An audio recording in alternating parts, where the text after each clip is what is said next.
Yo me llamo Henry. Creo que ya algunos de ustedes, por lo que voy así fijándome, los había visto así en el Champañá.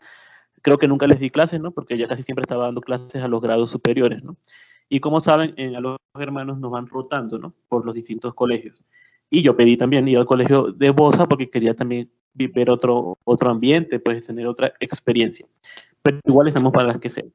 Entonces el tema que nos convoca hoy, así corto, ¿no? Es el tema un poco de la Pascua judía, Pascua cristiana y quizás su aplicabilidad en nuestro contexto, ¿no? Sobre todo desde Bogotá y iluminado por la película poco ortodoxa, ¿no? Es un tema, o sea, son temas que me parecen a mí muy complejos, ¿no? Y no creo que sea este tampoco el espacio para abordar todo lo que implica, ¿no? Ese tema, pero sí para dar quizás algunas líneas y pistas de acción, ¿no? Entonces, lo primero que les quería compartir era un pequeño fragmento, hablando de Pascua judías. Yo sé que ya ustedes han profundizado con Michael mucho ese tema, ¿no? Quería compartirles un pequeño fragmento de la película El Príncipe de Egipto, ¿no? Que es una película que, pues, muy conocida, la daban antes en, creo que lo que se llamaba Jetix, que después se llamó Disney XD, y en general la daban por televisión, y si no la han visto, bueno, les recomiendo que la vean, está en YouTube, se llama así, El Príncipe de Egipto. Hasta ahí esa parte, pues se dan cuenta un poco, ¿no? Del contexto que ya sé que ya muchos de ustedes han profundizado con el hermano Michael en la clase, ¿no? Nos está hablando de un contexto de opresión, ¿no? El pueblo de Israel era un pueblo oprimido por el pueblo egipcio, ¿no? El pueblo egipcio tenía esa costumbre en esa época con muchos pueblos, no solamente con los israelitas, ¿no?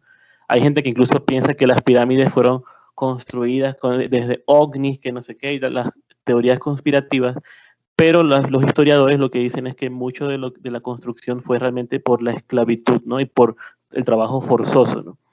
Es interesante que en ese contexto de esclavitud llega Moisés, ¿no? Una figura religiosa que viene a ser portador de un mensaje que desde él, desde una visión religiosa, Dios le mandó para liberar al pueblo, ¿no? Entonces miren que la religión para los judíos no solamente es una religión que se queda encerrada en un templo, ¿no? Sino que tiene que ver con la historia del pueblo, ¿no? Un Dios que escucha los clamores del pueblo y se preocupa por esa injusticia que viven y busca liberarse. Y ahí tenemos el tema, ¿no? Las 10 plagas que en el fondo nos están contando que el pueblo se está rebelando, ¿no?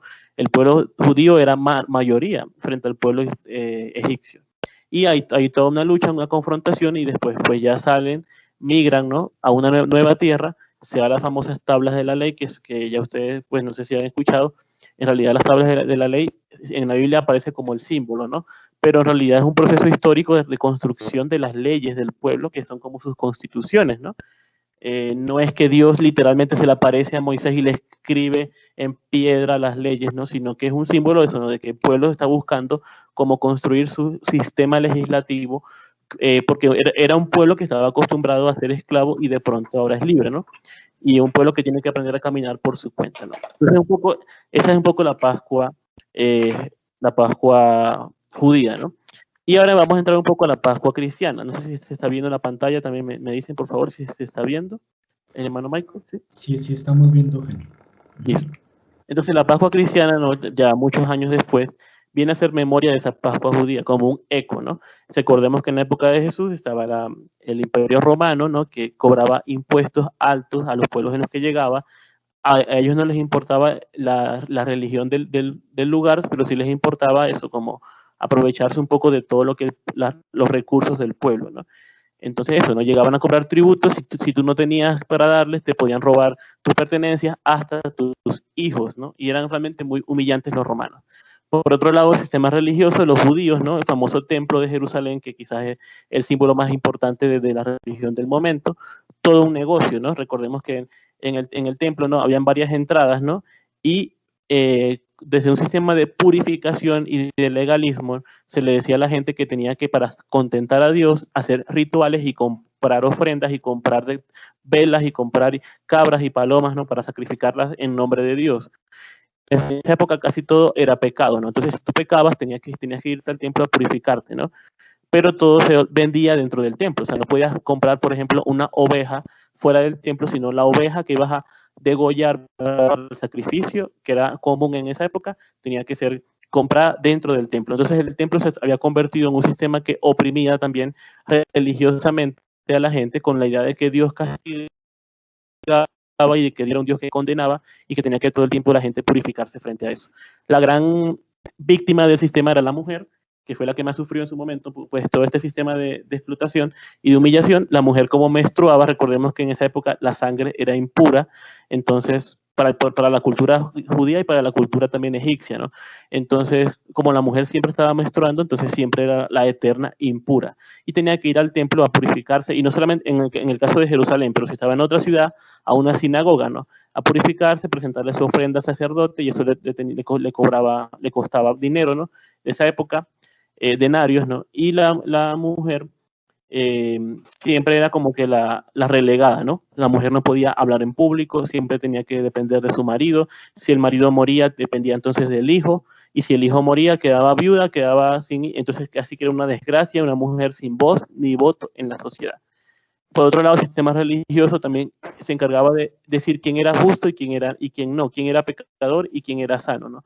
Y si alguien era considerado pecador, era condenado a la exclusión, ¿no? Ahí tenemos el caso de los leprosos, ¿no? Un leproso era condenado a vivir en unas cuevas a las afueras de las ciudades, ¿no? Para no contaminar, porque se consideraba que la enfermedad era un castigo de Dios. Entonces, pues eso. Y los fariseos, que en este caso serían fariseos de la época, eran los que determinaban quién estaba enfermo y quién no. Miren que poco a poco un sistema que eso, ¿no? Que es de exclusión. Por otro lado estaba la exclusión a los samaritanos, ¿no? Los samaritanos que eran como que vistos como que los que no creían en Dios, entonces ellos creían en otros dioses, entonces eran también despreciados, ¿no? Y miren que Jesús en la parábola del buen samaritano pone a un samaritano a ser él el que va como que a cuidar al enfermo. O sea, es como muy contradictorio, porque es como decirle a los judíos que el que ellos creían que era su enemigo es el que los va a ayudar. Es como si dijéramos hoy en día, por ejemplo, que un uribista va a ayudar a alguien pues de la izquierda, ¿no? Interesante como esa comparación, ¿no? De la exclusión y la inclusión.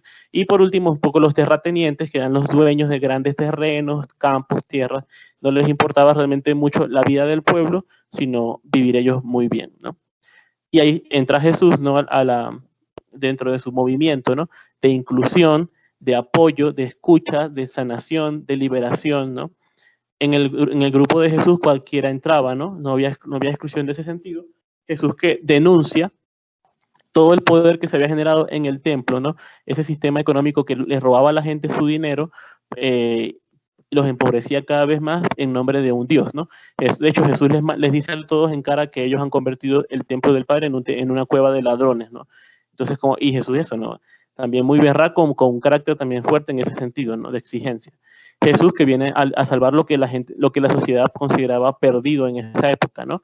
Para la sociedad, un enfermo era un pecador, Jesús viene a liberarlo. Una prostituta tenía que morir apedreada y Jesús no la condena. O sea, Jesús viene como que a voltear y a alborotar todo ese sistema de la época, ¿no?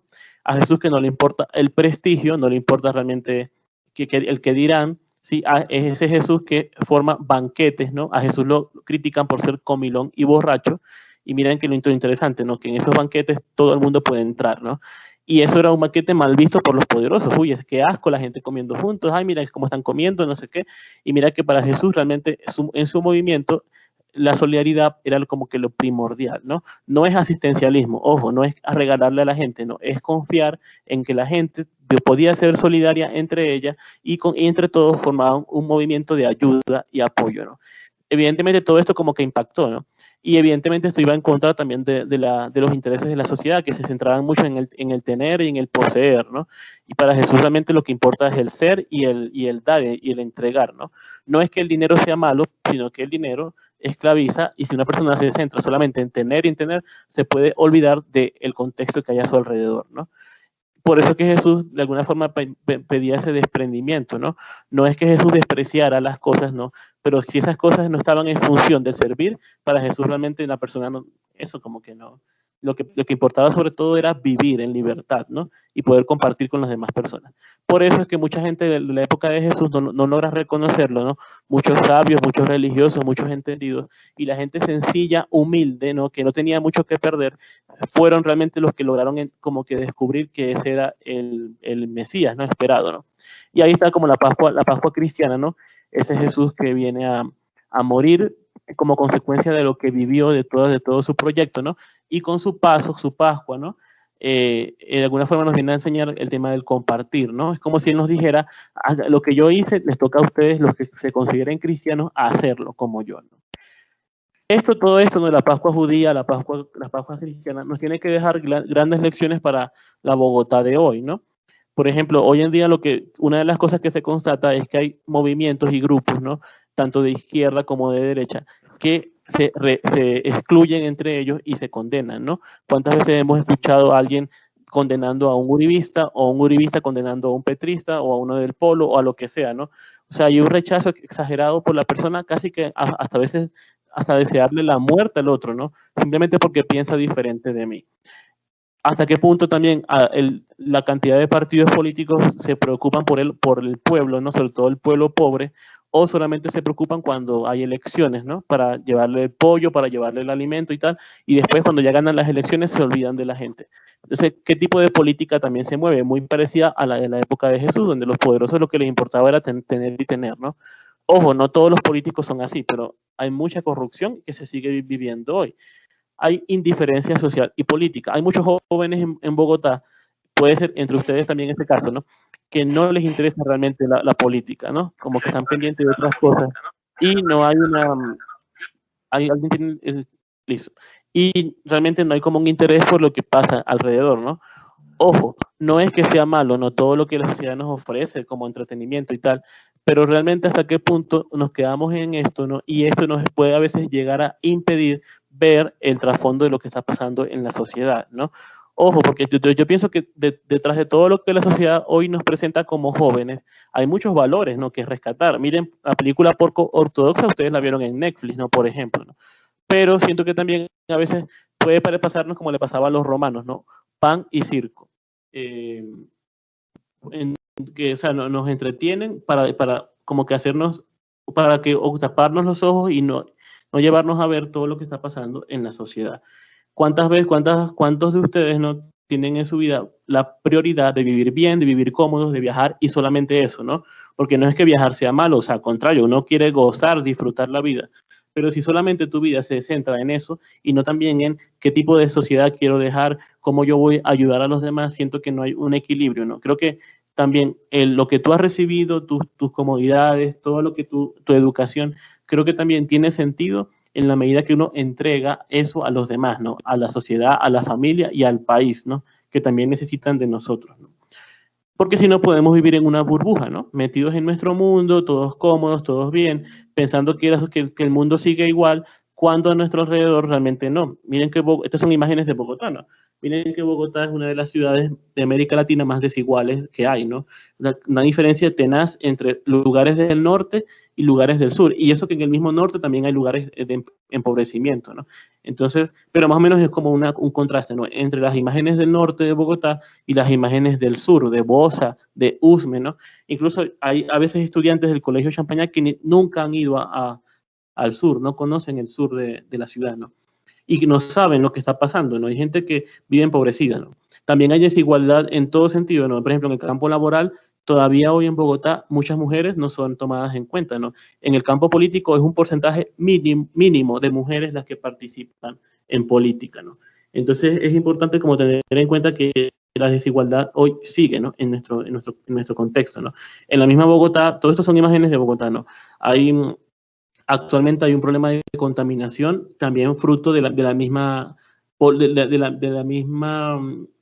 producción a escala masiva, ¿no? De muchas cosas que se están dando para nuestro consumo, y lamentablemente no pensamos como que en los impactos que tiene eso para el medio ambiente. Nada más tenemos que ver que aquí en Colombia en general está el problema del glifosato, que es un químico que se les echa a los campos para que rápido como que supuestamente se eviten las pestes, ¿no? Y que haya mejor productividad, pero eso también hace que nuestros productos y alimentos vengan contaminados, ¿no? Y el famoso fracking, ¿no? Que es la extracción de petróleo en el subsuelo, que termina destruyendo el subsuelo y contaminando todos los suelos y los minerales de Bogotá y de Colombia, ¿no? Entonces, ¿a qué precio nosotros estamos también consumiendo y qué estamos dejando para las siguientes generaciones, ¿no? Son problemas de hoy y esto también está muy unido a la pobreza, ¿no? Mientras más se consume, mientras más se explota, mientras más se quedan sin recursos, más pobreza, ¿no? Más gente que está pasando hambre y más demanda de la sociedad. Lamentablemente hay que decirlo, ¿no? Aunque también tienen sus valores, ¿no? Muchas veces la religiosidad de Bogotá y de Colombia se ha quedado encerrada en los templos, ¿no? O sea, una religiosidad que a veces no sintoniza con las necesidades reales de la gente de nuestra tierra, ¿no? de nuestra ciudad, de nuestro barrio, ¿no? Eh, Ojo, como se dan cuenta, yo estoy centrándome sobre todo como que en las consecuencias negativas a veces de muchas cosas de Bogotá. Hay cosas positivas, evidentemente, ¿no? Hay jóvenes que tienen también iniciativas importantes en el campo ecológico, luchas por los derechos, protestas a favor de la gente más necesitada, de los universitarios, etcétera, ¿no? Con esto de la pandemia, miren que todo se ha empeorado, ¿no? Cuántas familias se quedaron sin empleo en la calle y tienen que rebuscarse la vida, ¿no? Eso las expone a que se puedan contaminar del COVID y que también haya una serie de consecuencias para toda la sociedad. Entonces, estos problemas no son ajenos a nosotros, ¿no? No es que tú te vas a quedar todo el tiempo en tu burbuja y crees que la sociedad nunca te va a afectar, ¿no? A la larga, esto, la contaminación y todo lo que pasa termina afectándonos a todos, ¿no? Miren que muchas veces se dice, ay, los ñeros, ¿no? Los malandros, ¿no? Ay, ojalá que no se acerquen, ¿no? Pero hasta qué punto los ñeros son consecuencia, ¿no? De un sistema injusto, ¿no? Que empobrece a unos y enriquece a otros y que los mantiene así. Porque muchas veces se piensa que el pobre es pobre porque no trabaja, pero muchas veces el pobre trabaja demasiado, incluso horas extras, pero es muy mal pagado, ¿no? Entonces hay un sistema a veces injusto y ahí entra de la película, ¿no? De la serie, pero un poco ortodoxa, ¿no? Miren que es muy fácil descubrir lo ortodoxo en un contexto ajeno, ¿no? Como el contexto judío, ¿no? Una religión que es muy cerrada en muchas cosas. Pero si se dan cuenta, esto es lo ortodoxo nuestro, si se dan cuenta. Esto, la realidad que estamos viviendo es lo ortodoxo, lo normal, lo que nadie cambia, ¿no? Es como si estuviésemos eso, ¿no? Como en un cuarto, todo ordenado, todo, nadie puede mover nada, ¿no? Todo bien, si mueves algo como que ay, te critican, ¿no?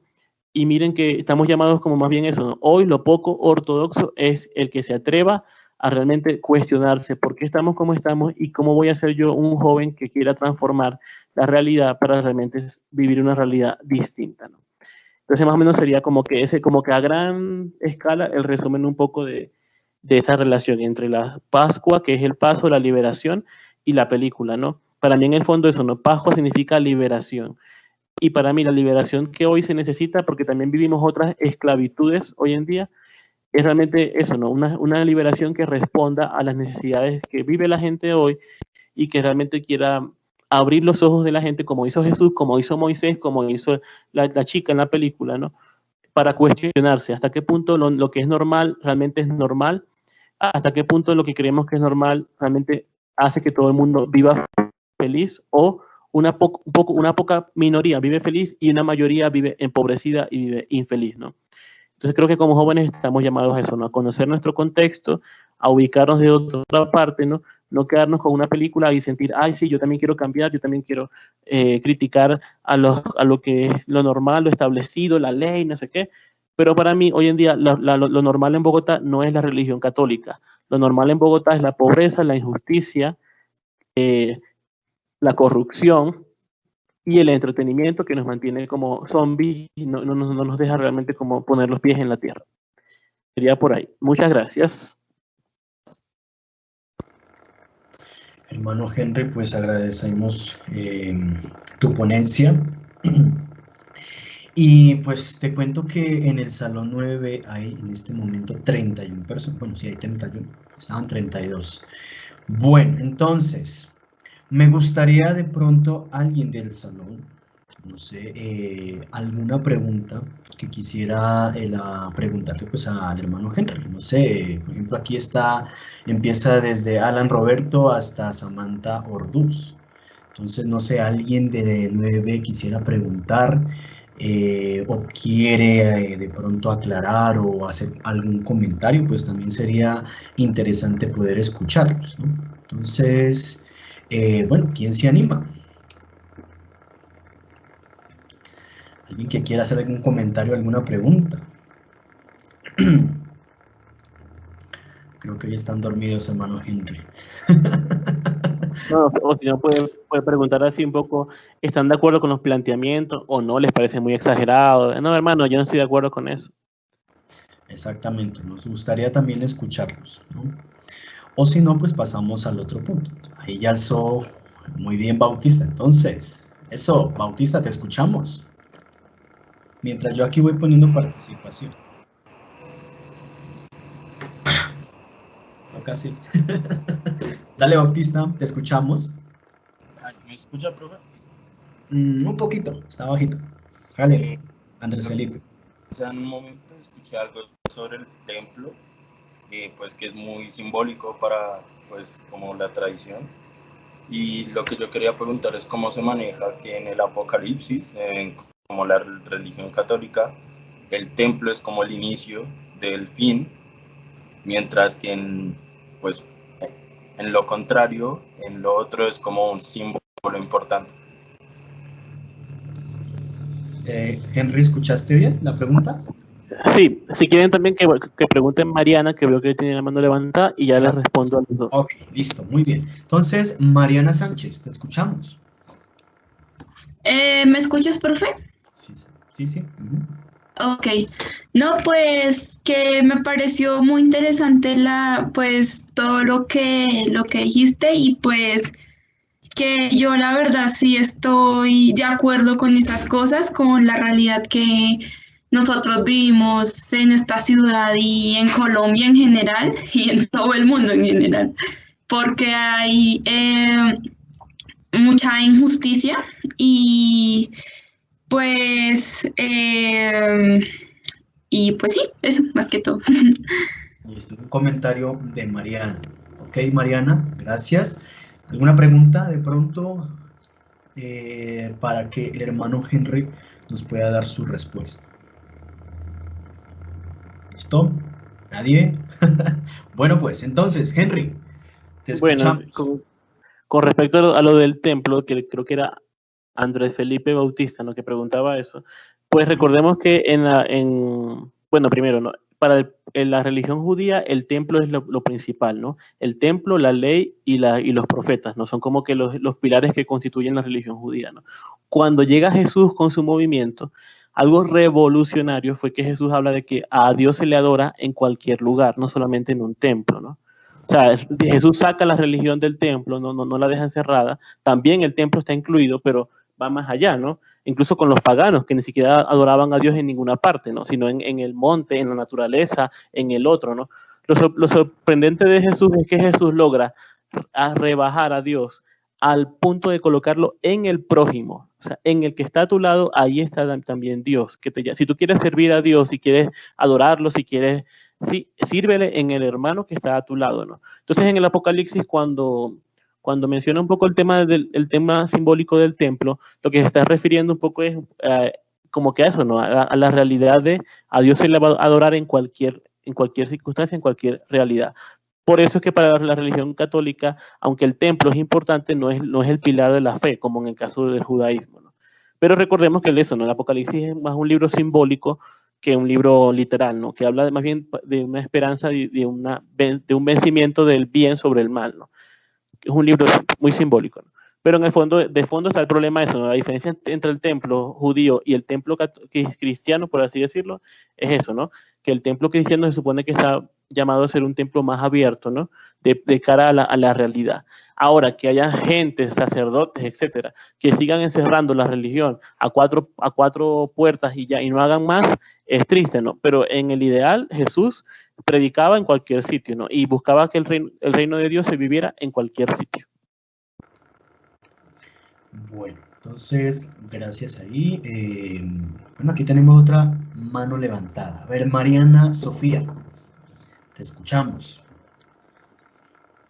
Gutiérrez. Bueno, el hermano Henry mencionó en un momento que hoy en día la religiosidad se había refugiado mucho en su templo, es decir, no sé, personalmente siento que no ha intervenido en muchas problemáticas, no se ha pronunciado algunas veces y yo quiero saber a qué se debe como esa falta de influencia, ¿sí? No influencia, sino como impacto o intervención en alguna problemática.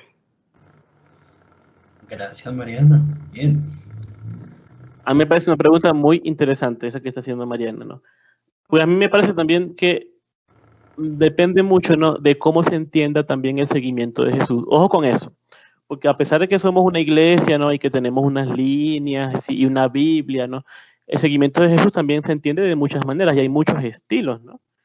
O sea, hay gente que como se dedica mucho más a la parte jerárquica, no estructural, que también hace falta, ¿no? Miren que no podemos tampoco desechar la estructura, ¿no?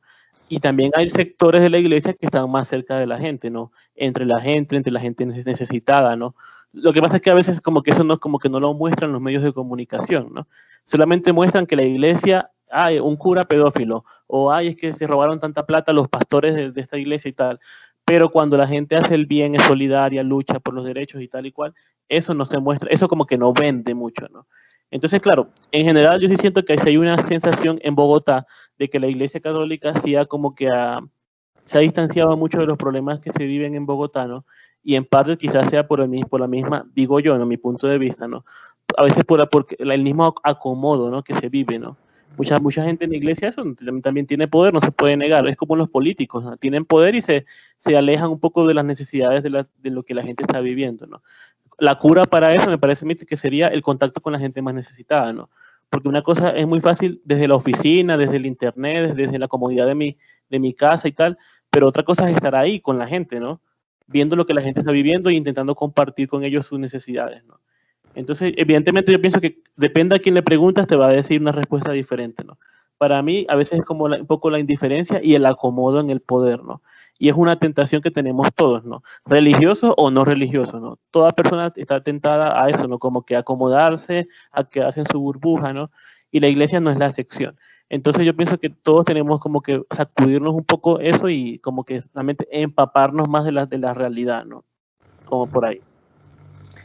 Bueno, entonces, ya entramos a nuestro espacio asíncrono, ¿no? Entonces, yo quisiera agradecer al hermano Henry por la ponencia que nos ha compartido en el día de hoy. Y fíjense que ya entramos a una fase final de este tercer periodo que se llama fase de interiorización. Entonces, la idea es que lo que nosotros vamos viendo en clase, pues también lo ideal es que podamos aterrizarlo a nuestra vida personal, ¿no? Entonces, ese es el punto. Y el próximo trabajo de eso se trata. Entonces, quisiera darle la palabra al hermano Alexis, creo que nos había preparado una pregunta, entonces que por favor compártenos esa pregunta o de pronto quisieras hacer algún comentario, hermano Alexis, que también nos ha acompañado hoy, y con eso pues vamos finalizando ya nuestra sesión de clase. Entonces, Alexis, tienes la palabra. Bien, chicos, buenos días para todos. Agradecemos, como decía el hermano Michael, la ponencia del hermano Henry. Yo creo que es muy interesante repasar un poco la historia del pueblo judío, ¿no? Es un elemento que, aunque tiene muchas cosas que ir mencionando, ir recordando, sin duda que, aunque lo vivió cierta condición de persona, cierta cultura, en nuestro contexto latinoamericano, en nuestro contexto de poblaciones indígenas, también siguen viviendo ciertos rasgos que vivió el pueblo judío, el pueblo de Israel. Yo quisiera finalizar haciendo una pregunta y quisiera hacérsela a dos estudiantes. En concreto, vamos a hacerle esta pregunta a Beltrán y se la vamos a hacer también aquí, la vi, Antonia. ¿Está Antonia por allí? ¿Y Juan David? Okay, creo que así está. Sí, señor, aquí estamos. Bueno, listo, chicos. Según lo que escuchamos del hermano Henry, que nos acaba de hacer su presentación, ¿verdad? Y las inquietudes que iban saliendo por allí, ¿cómo podrían ustedes contextualizar, desde lo que ustedes viven, este tema del pueblo de Israel, este tema del judaísmo, en lo que vivimos, ¿no? ¿Cómo podemos contextualizar este tema con nuestra actualidad presente, en lo que estamos nosotros visualizando en el país, visualizando en Latinoamérica, en el mundo, también haciendo énfasis quizá en lo que ha sido tema durante estos meses que es el confinamiento, la pandemia. ¿Cómo podríamos nosotros, o cómo podrían ustedes, mejor dicho, contextualizar este tema? ¿Quién se Denme un anima? minuto para pensar. Bueno, Adelante. Quien tenga la respuesta vaya levantando la manito entre los Antonio dos. también la podemos escuchar. Antonio está por ahí. Y Mientras. profe, pero estoy igual que Beltrán. Ah, listo, listo. Alex lo corchó. Muy bien. No, mentiras, ellos saben.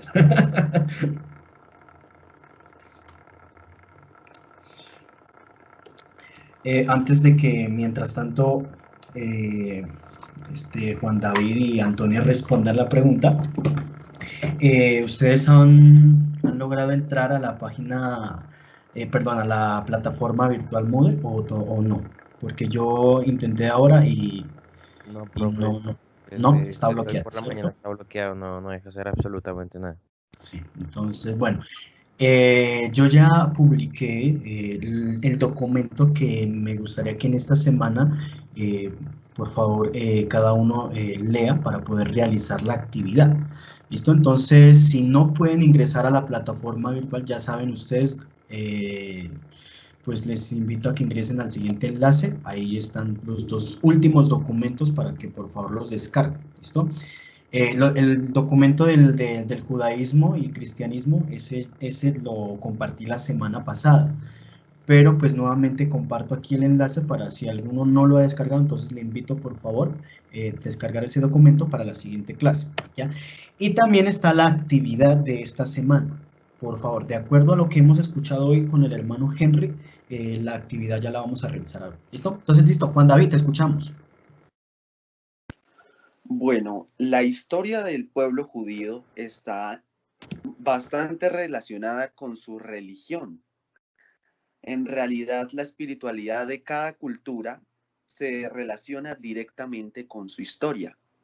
En ese contexto podríamos decir que el pueblo oprimido liberado por Moisés y por Dios es en sí diferente a la realidad de ahora, que pues unos se sientan oprimidos, sí, pero las condiciones son distintas. Pero a pesar de que difieren en ese aspecto, ambos, nuestra realidad colombiana y nuestra realidad como estudiantes y como hermanos de una comunidad, en el caso de ustedes, y como estudiantes, en el caso de nosotros, es que la espiritualidad es el camino de vida de ambas culturas. En este momento estamos en una pandemia, personas estamos sufriendo, la vida nos ha cambiado totalmente. A los judíos también les cambió la vida. También les cambió la vida porque sufrieron un proceso de transformación histórica y transformación social.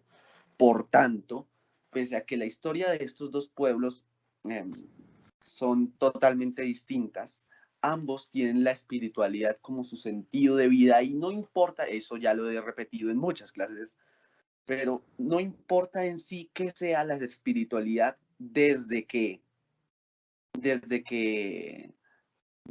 nos ayude en nuestro camino personal y desde que impulsa a la sociedad para el bien, entonces no importará si es Dios cristiano o Dios judío. Gracias, Juan David. Y escuchamos a Antonio. Ok, creo que un paralelo que puedo hacer es que, aunque pues por obvias razones los colombianos en general tenemos más oportunidades y mejores condiciones que la gran mayoría de los israelitas tenían en su momento, aún así somos conscientes que ocurren muchas injusticias, que nos encontramos en una situación injusta de muchas maneras diferentes y estamos intentando alzar la voz, como podría ser un intento de paralelo bastante básico, cuando Moisés intenta, bueno, no intenta, cuando Moisés libera a su pueblo, las plagas y todo eso, pues podemos decir que estamos intentando hacer algo parecido cuando estamos declarando las injusticias, cuando estamos declarando que nos matan, cuando estamos declarando que nos roban y intentamos por diferentes acciones cambiarlo. Entonces, siento que y digamos ahora, como estudiante y como persona en cuarentena, este tipo de injusticias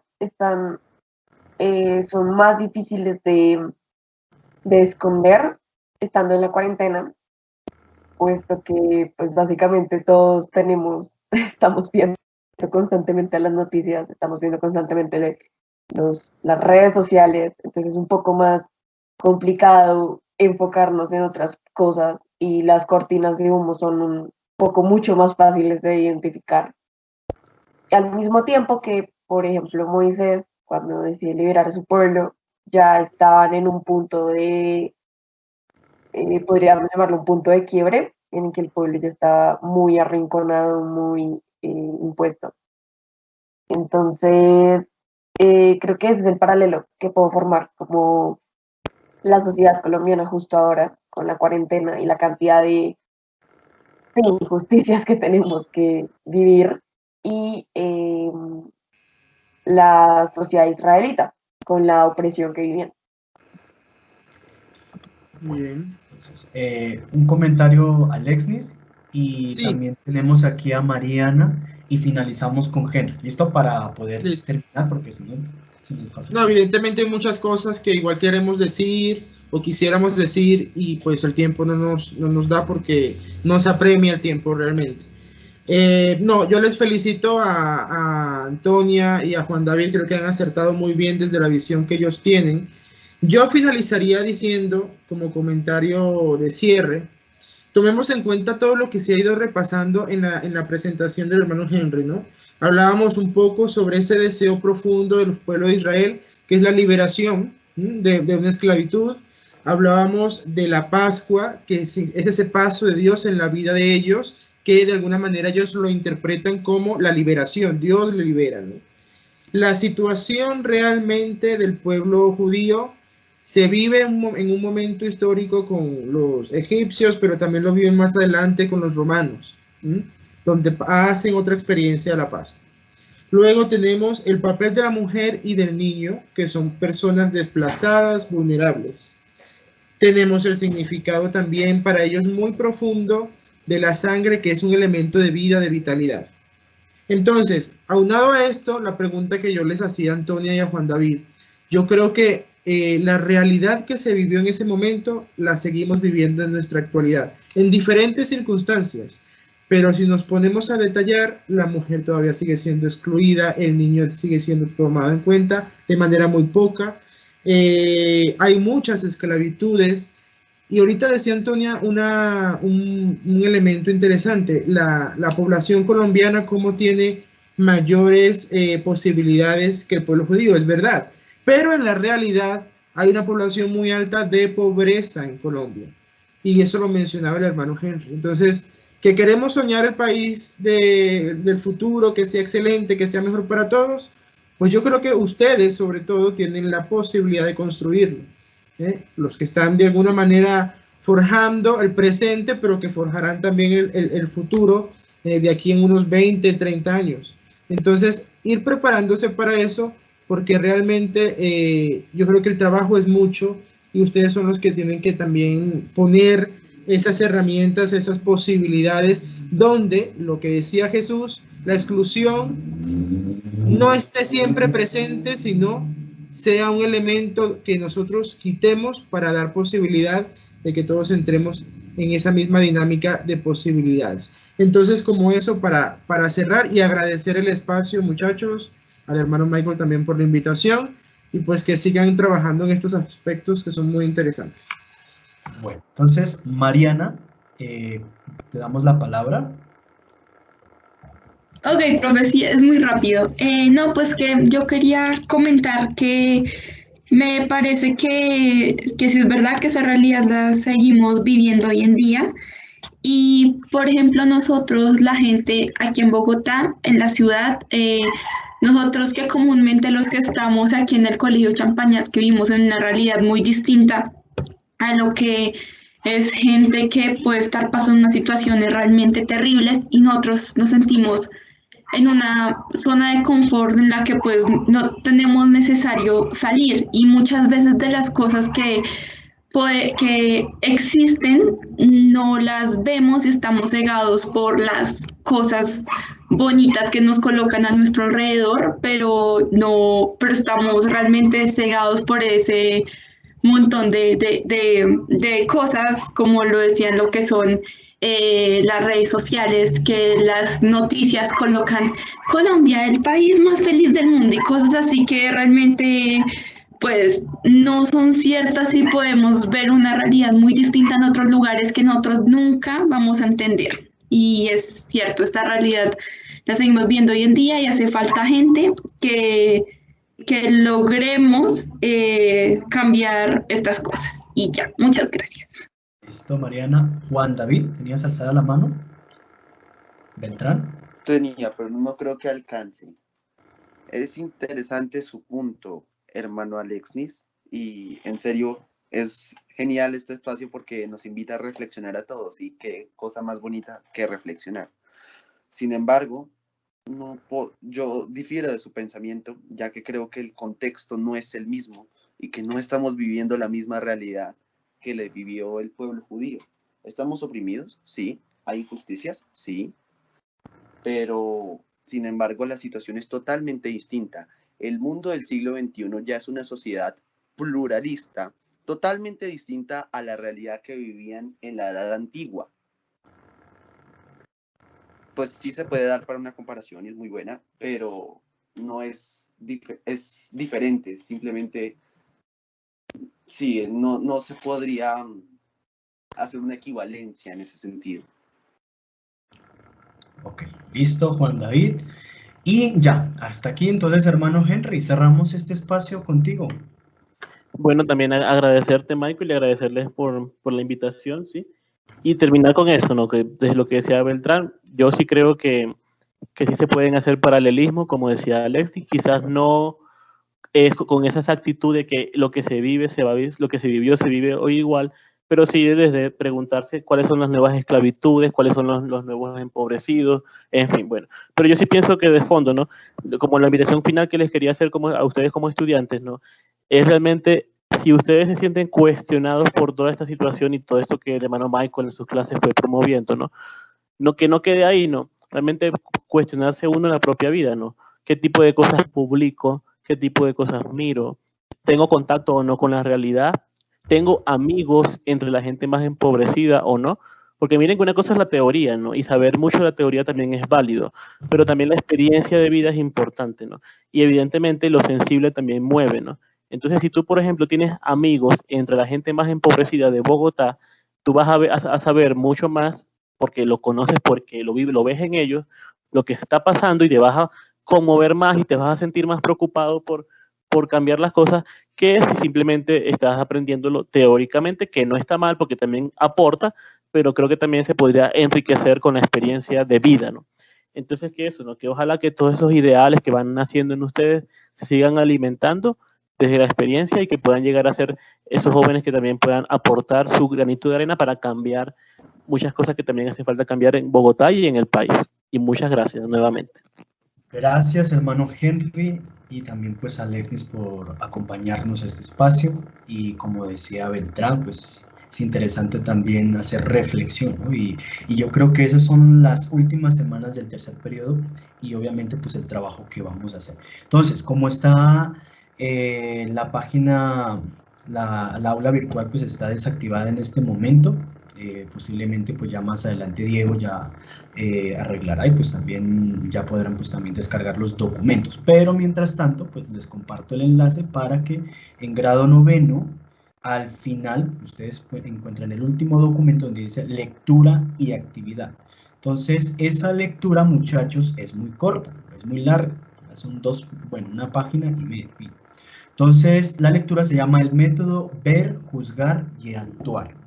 Entonces, muchachos, este es un documento de Raúl y quisiera pues que podrán, pues en esta semana o en el tiempo que te sobre, pues realices la lectura de qué se trata eso del ver, de qué se trata del juzgar y el actuar, aunque esto hay mucha cosa por hablar.